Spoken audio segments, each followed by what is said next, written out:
नमस्कार, मी शिवाज्ञा सुधीर गोरे. मी आपणासमोर क्रांतिसिंह नाना पाटील यांच्याविषयी माझे मनोगत व्यक्त करणार आहे. तरी आपण ते शांत चित्ताने ऐकावे ही नम्र विनंती.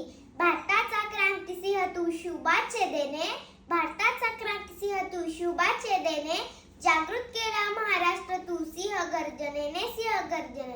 क्रांतिसिंह नाना पाटील म्हणजे स्वातंत्र्य लढ्यातील एक धाडसी नेते.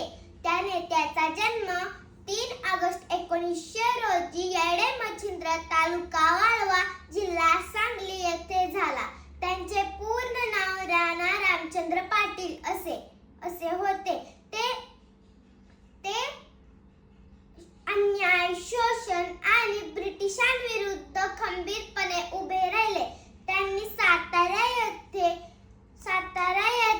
प्रतिसरकारची म्हणजे पत्री सरकाराची योजना स्थापना केली.